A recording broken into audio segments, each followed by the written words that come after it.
Hello students, हम 4 chapter पढ़ चुके हैं बच्चों। आज हम पढ़ेंगे अपना 5वां चैप्टर मिठाई वाला। जैसे कि आपको इस चैप्टर के नाम से पता चल रहा है कि इसमें मिठाई वाला है, तो मिठाई वाले के बारे में बताया गया होगा, है ना। पर ऐसा नहीं है, इसमें बहुत कुछ बताया गया है। इसमें खिलौने वाला भी है और मुरली वाला भी है और मिठाई वाला भी है। तो आइए इस चैप्टर को हम पढ़ते हैं, देखते हैं इस चैप्टर में क्या क्या है और क्या क्या बताया है इस चैप्टर में। बहुत ही हार्ट टचिंग, बहुत ही अच्छा चैप्टर है। मुझे बहुत अच्छा लगा इस चैप्टर को पढ़ के, बहुत ही आपको भी बहुत अच्छा लगेगा और आप इसको बहुत अच्छे तरीके से समझेंगे। ठीक है, आइए चलिए इस चैप्टर को पढ़ते हैं। बहुत ही मीठे स्वर के साथ वह गलियों में घूमता हुआ कहता, बच्चों को बहलाने वाला खिलौने वाला। इस अधूरे वाक्य को वो ऐसे विचित्र किंतु मादक मधुर ढंग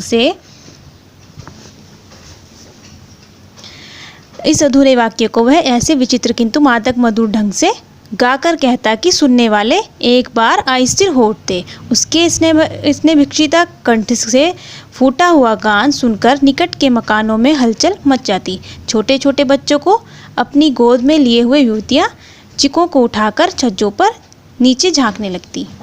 गलियों और उनके अंतर्व्यापी छोटे छोटे उत्थानों में खेलते और इठलाते हुए बच्चों का झुंड उससे घेर लेता और वह तब वहाँ खिलौने की वहीं पेटी खोल देता जहाँ पर बच्चे होते हैं। ठीक है, अब इस पहले पैराग्राफ में हमें क्या बताया है, इसमें बताया है जो बहुत ही मीठे स्वर में जो खिलौने वाला है उसका जो स्वर है वो इतना मीठा है, जिसको सुनकर जो भी इस अधूरे वाक्य को बच्चों को बहलाने वाला खिलौने वाला, इस अधूरे वाक्य को जो भी सुनता उसका मन इतना ऐसा करता उसका मन कि तुरंत उस व्यक्ति को जाकर देखे जो इस स्वर में इसको बोल रहा है। ठीक है, उसका जो मादक स्वर था, मधुर मीठा यानी कि मधुर, मादक मतलब नशीले ढंग से उसका जो गाने का जो तरीका था वो बहुत ही अच्छा है और बहुत ही मीठे स्वर में वो बोलता है, जिसको सुनकर जो युवतियाँ थी यानी जो औरतें हैं, स्त्रियाँ हैं, वो अपने छोटे छोटे बच्चों को अपनी गोद में लेकर अपने बच्चों को और अपनी चिकों से नीचे छज्जों में झांकने लगती। चिकें होती हैं बच्चों जो पहले के ज़माने में, मतलब पहले के टाइम में या फिर गांव में कह सकते हैं इनको कर्टेन की जगह यूज़ किया जाता था। ठीक है, अब तो हम कर्टेन यूज़ करते हैं, तो इनको कर्टेन की जगह यूज़ किया जाता था। अभी बहुत जो गांव टाइप के हैं, हो सकता है अभी भी वहाँ पर ऐसी चीज़ें हों, तो चिक उसको बोलते हैं। ठीक है, तो वो उसको उठाकर देखती और नीचे झांकने लगती। क्योंकि उसकी आवाज़ इतनी मीठी थी, वो उनको देखने के लिए सब बेचैन हो जाते कि ये कौन है और क्या बेचने आया है और ये कैसे, मतलब बच्चों को कैसे प्यार से बुला रहा है, इसकी आवाज़ में इतना मधुर है, इतना प्यार है। उसे देखने के लिए जो स्त्रियाँ थी वो नीचे झांकने लगती थी। ठीक है, आगे पैराग्राफ में हम पढ़ते हैं। बच्चे खिलौने देखकर पुलकित हो उठते। वे पैसे लाकर खिलौने का मोल भाव करने लगते। पूछते, इचका दाम क्या है? ऑल इचका। खिलौने वाला बच्चों को देखता और उनकी नन्ही नन्ही उंगलियों से बच्चों से पैसे ले लेता। बच्चों की इच्छा अनुसार उन्हें खिलौने दे देता। अब इसमें बताया है, बच्चे खिलौने देखकर पुलकित हो उठते, बहुत खुश हो जाते, क्योंकि बच्चे जो हैं, आपने देखा होगा, आपके छोटे भाई बहन होंगे, है ना, या और भी किसी को देखा होगा, जब छोटे बच्चों को खिलौना दिखाते तो कितना खुश हो जाता है। उसे लगता है बस उसकी सबसे कीमती चीज़ उसको मिल गई, है ना, जिसको वो चाहता है जैसे उसको वही मिल गया एकदम। तो इसी तरह बच्चे देखते हैं इतने सारे खिलौने और इतने प्यारे प्यारे खिलौने हैं, उसे देखकर वो बहुत खुश होते और क्या करते, फटाफट से जाते और पूछते ना, इसका दाम क्या है, यानी ये कितने पैसे का है और ये कितने पैसे का है। वो उसके मोल भाव करते, यानी कि पैसे पूछते कि कौन सी चीज़ कितने की है। और वो क्या करता, खिलौने वाला उनके छोटे छोटे हाथों से, प्यारे प्यारे हाथों से पैसे ले लेता और जो उनको पसंद होता वही उनको खिलौना दे देता था। खिलौने लेकर फिर बच्चे उछलने कूदने लगते और तब फिर खिलौने वाला उसी प्रकार गाकर बच्चों को कैसे कहता, बच्चों को बहलाने वाला खिलौने वाला। सागर की हिलोरे की भांति उसका ये मादक मधुर गान गली भर के मकानों में इस ओर से उस ओर तक लहराता हुआ पहुंचता और खिलौने वाला आगे बढ़ जाता। खिलौने लेकर सभी बच्चे क्या होते हैं, उछलने कूदने लगते हैं। जैसे मैंने बताया अभी आपको, छोटे बच्चों को खिलौना दिख जाए और उसको दे दे तो वो कितना खुश हो जाता है। इसी तरह बच्चे अपने पैसे ला के उसको खिलौने को ले लेते और बहुत ज़्यादा खुश होते और इधर उधर खेलने लगते, है ना। फिर उसका जो ये मधुर गान था, यानी कि सागर की हिलोरें, यानी जैसे सागर में लहरें उठती हैं और तेज़ी से उठती हैं और फिर नीचे गिरती है, इसी तरह इसकी जो आवाज़ थी, इसका जो गाने का तरीका था, बच्चों को बुलाने का तरीका था, वो भी इस तरह से था कि पूरे गलियों में इस तरह से गूंजता था और एक ओर से दूसरी ओर जाते हुए इसकी आवाज़, और वो इसी तरह गा गा कर आगे बढ़ता जाता और बच्चों को खिलौने बेचता जाता। राय बहादुर के बच्चे भी एक दिन खिलौने लेकर घर आए। वे दो बच्चे थे, चुन्नू और मुन्नू। चुन्नू जब खिलौने ले आया और तो बोला, मेला घोला कैसा चुंदल है। मुन्नू बोला, और मेला देखो, मेला कैसा चुंदल है।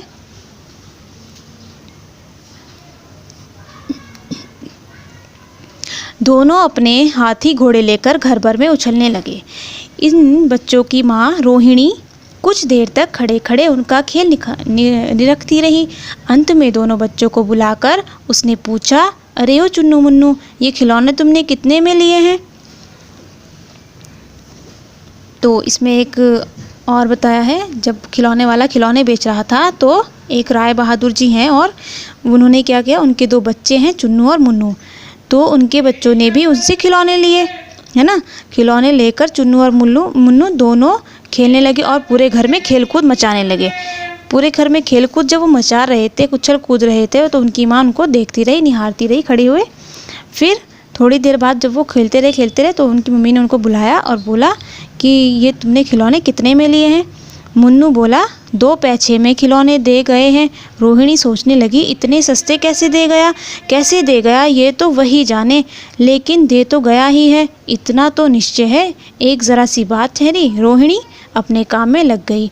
फिर कभी उसे इस पर विचार करने की आवश्यकता भी क्यों पड़ती भला।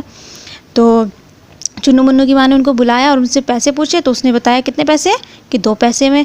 तो उसकी मम्मी सोचती है, रोहिणी सोचती है कि इतने सस्ते पैसे में कैसे दे के चला गया, बहुत ही कम दाम में देकर गया, बहुत अच्छे खिलौने हैं और इतने कम दाम में तो कोई देता भी नहीं है। फिर वो सोचती है और फिर क्या करती है, थोड़ा सा सोचती है, फिर अपने काम में लग जाती है, फिर उसको भूल जाती है और फिर वो सोचती भी क्यों, है ना। फिर वो ऐसे मतलब उसका अपने काम में लग गई और उसने ऐसा लगा कि बस वो अपने उसे सोचने की भी क्या आवश्यकता पड़ती फिर, तो उसने इस बारे में फिर आगे कभी नहीं सोचा। 6 महीने बाद नगर भर में 2-4 दिनों से एक मुरली वाले के आने की समाचार फैल गया। कहने लगे, भाई वाह, मुरली बजाने में वो एक ही उस्ताद है। मुरली बजाकर गाना सुनाकर वह मुरली बेचता भी है, सो भी 2-2 पैसे में। भला इसमें उसे क्या मिलता होगा, मेहनत भी तो ना आती होगी। अब 6 महीने के बाद वो फिर आता है। कौन आता है 6 महीने के बाद, मुरली वाला। तो नगर भर में, यानी कि जो भी गांव शहर में, उनके हर जगह इसका चर्चा हो जाता है। 2-4 आदमी इधर 2-4 आदमी उधर खड़े होकर बात करते हैं उस मुरली वाले की। वो कहता है, इस मुरली वाले का जो समाचार था, यानी कि इसकी जो न्यूज़ थी, सब जगह फैल गई कि एक मुरली वाला आया है और वो बहुत ही अच्छी मुरली बजाता है और क्या करता है, बहुत ही मधुर से बजाता है और अपनी मुरली बेचता है और वो भी बहुत सस्ती बेचता है। अब वो कहने लगे, 2 पैसे में बेचता है, इसमें भला उसको क्या आता होगा, उसकी तो मेहनत भी नहीं मिलती होगी। एक व्यक्ति ने पूछ लिया, कैसा है वो मुरली वाला, मैंने तो उसे देखा नहीं। उत्तर मिला, उम्र तो उसकी अभी अधिक ना होगी, यही 30-32 का होगा, दुबला पतला गोरा युवक है, बीकानेरी रंग का साफा बांधता है। वही तो नहीं जो पहले खिलौने बेचा करता था। क्या वह पहले खिलौने बेचा करता था। अब उसके आने का जो समाचार सबको नगर भर में मिलता गया, सबको यही खबर मिलती गई, मुरली वाला है, बहुत अच्छी मुरली बजाता है और उसकी मुरली और बेचता भी बहुत सस्ते दामों में है। तो ऐसे ही 2-4 लोग इधर 2-4 लोग उधर बातें करते रहे। तो एक व्यक्ति दूसरे व्यक्ति से पूछता है कि ये मुरली वाला कैसा है, मैंने उसे देखा नहीं है।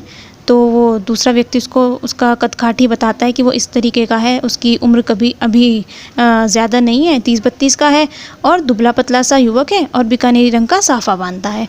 तो वो कहता है, पहले ये खिलौने तो नहीं बेचता था। तो दूसरा व्यक्ति पूछता है, अच्छा, क्या ये पहले खिलौने बेचा करता था।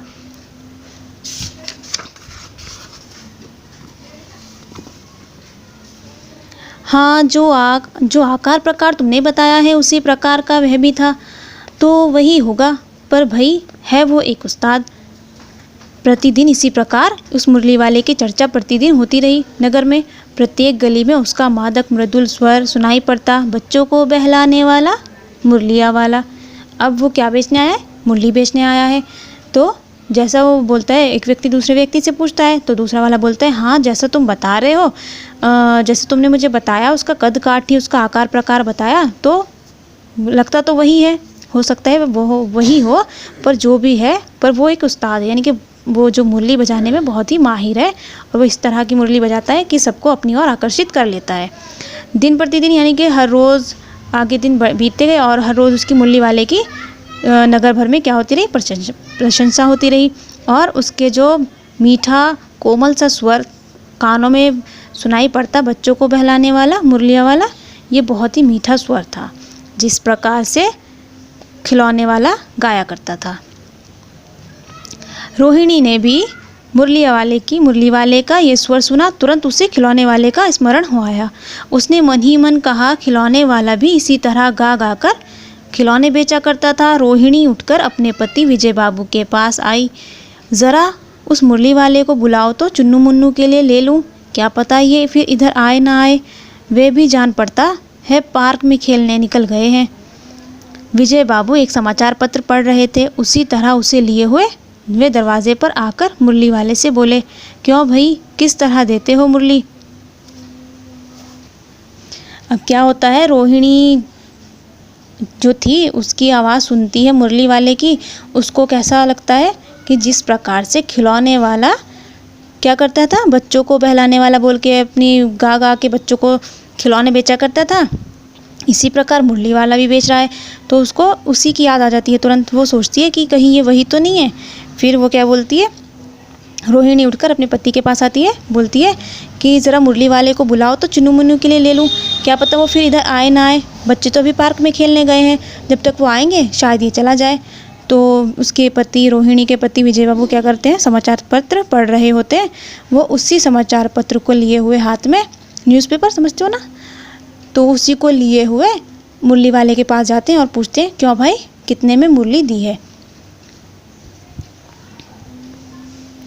किसी की टोपी गली में गिर पड़ी, किसी का जूता पार्क में छूट गया, और किसी का तो क्या हो गया, सूथनी ही ढीली पड़ गई, यानी पजामा होकर ढीली हो गई है ना। इस तरह दौड़ते हाँफते हुए बच्चों का झुंड आ पहुंचा।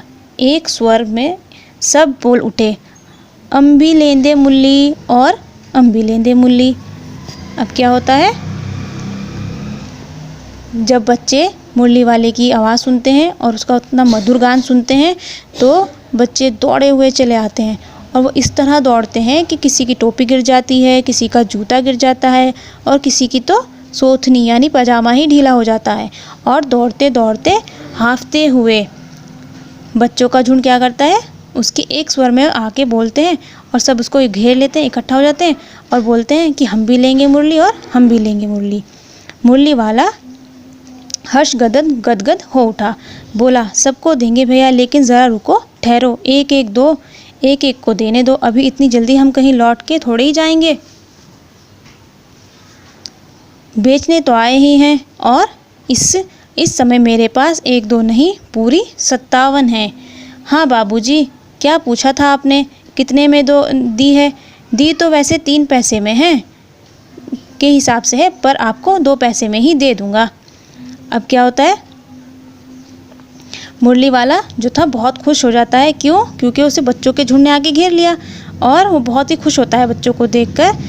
वो बच्चों के लिए ही स्पेशल बना के लाया था ना मुरलियाँ, इसलिए वो बच्चों को देख के बहुत खुश होता है। वो खिलौने लेकर आया था तब भी वो बच्चों के लिए लेकर आया था, है ना। तो ये मुरलियाँ भी किसके लिए लाया है? बच्चों के लिए लाया है। और बच्चे उसके पास आके खुश हो गए और उसको घेर लिया, तो इसलिए मुरली वाला बहुत ही खुश हो जाता है। वो क्या बोलता है कि सबको देंगे भैया, मतलब वो कहता है कि रुक जाओ, सबको देंगे, लेकिन ठहर के थोड़ा एक एक को देने दो, अभी इतनी जल्दी हम लौट कर नहीं जाएंगे, हम ये बेचने आए हैं और बेच के जाएंगे, और आप ही लोगों के लिए लाया हूँ। और वो बोलता है मेरे पास 1-2 नहीं है, पूरी 57 है। तो अभी उन्होंने रोका था ना इसको, विजय बाबू ने, तो वो बोलते हैं हाँ बाबूजी क्या पूछा था आपने। तो बोलते हैं कि बाबूजी आपने क्या पूछा था, कितने में दी है। दी तो वैसे मैंने 3 पैसे में है, लेकिन आपको मैं 2 पैसे में ही दे दूँगा। आगे देखो क्या बोलते हैं, विजय बाबू भीतर बाहर दोनों रूपों में मुस्कुरा दिए, मन ही मन कहने लगे कैसा है, देता तो सबको इसी भाव से है, पर मुझ पर उल्टा एहसान लाद रहा है। फिर बोले, तुम लोगों की झूठ बोलने की आदत होती है, देते तो होंगे सभी को 2-2 पैसे में, पर एहसान का बोझ मेरे ऊपर लाद रहे हो। अब वो बोलते हैं, विजय बाबू बोलते हैं, यानी कि उनको अंदर भी बहुत हंसी आती है और वो बाहर से भी हंस पड़ते हैं और कहते हैं, फिर मुस्कुराई देते हैं और कहते हैं कि वैसे तो मन ही मन कहने लगते हैं कि कैसा है, देता तो सबको इसी भाव में होगा, लेकिन मेरे ऊपर क्या कर रहा है, एहसान लाद रहा है, यानी कि एहसान जता रहा है कि मैं सबको तो 3 पैसे में देता हूँ और आपको मैं सस्ता करके दे रहा हूँ 2 पैसे में। तो फिर बोल दे ही देते हैं वो कि तुम लोगों की तो झूठ बोलने की आदत होती है, देते तो सबको ऐसे ही हो 2-2 पैसे में, और मेरे ऊपर क्या कर रहे हो, एहसान जता रहे हो। मुरली वाला एकदम अप्रतिभ हो उठा, बोला आपको क्या पता बाबूजी कि इनकी असली लागत क्या है।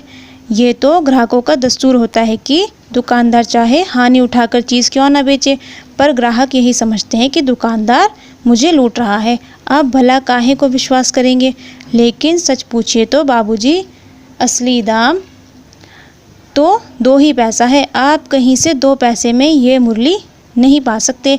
मैंने तो पूरी 1000 बनवाई थी, तब मुझे इस भाव पड़ी है। अब क्या होता है, मुरली वाला एकदम से अप्रतिभ उदास हो उठता है। अप्रतिभ मतलब उदास हो उठता है, क्यों, क्योंकि जब विजय बाबू ने क्या बोला कि तुम्हारे लोगों की झूठ बोलने की आदत होती है और तुम देते तो सबको इसी भाव में होंगे और मुझे एहसान दिखा रहे हो कि मैं तुम्हें 2 पैसे में दे रहा हूँ, देते तो तुम सबको इसी पैसे में होंगे। तो बोलता है, इसलिए वो मुरली वाला उदास हो जाता है और बोलता है कि आपको क्या पता इनकी असली लागत क्या होती है। ग्राहकों का तो ये दस्तूर होता है कि वो दुकानदार चाहे अपनी हानि उठाकर इनको कोई चीज़ क्यों ना दे रहा हो, लेकिन ग्राहक यही समझते हैं कि दुकानदार उन्हें लूट रहा है। फिर बोलते हैं कि आप विश्वास क्यों करेंगे, है ना।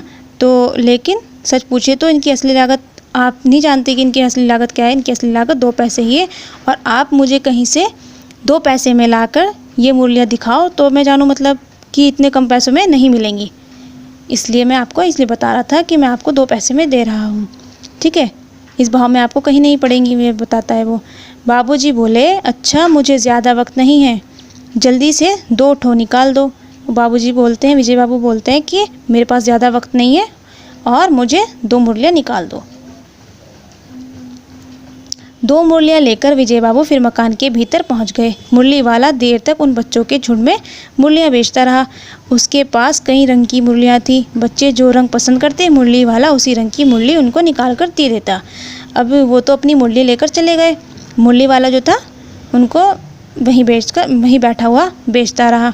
मुरली वाला झुंड में बच्चे आते हैं, गोल बना के इसको झुंड में घेरे रखते हैं, और जो बच्चे पसंद करते, जिस रंग की भी, अलग अलग रंग की उसके पास मुरलियाँ थी। ये देखो चित्र में, इसके पास अलग अलग कलर की मुरलियाँ हैं। तो बच्चे जो कलर पसंद करते उनको वो निकाल कर दे देता था। ये बड़ी अच्छी मुरली है, तुम ये ले लो बाबू। राजा बाबू तुम्हारे लायक तो बस यही है। हाँ भैया तुमको वही देंगे, ये लो। तुमको वैसी नहीं चाहिए, ये है।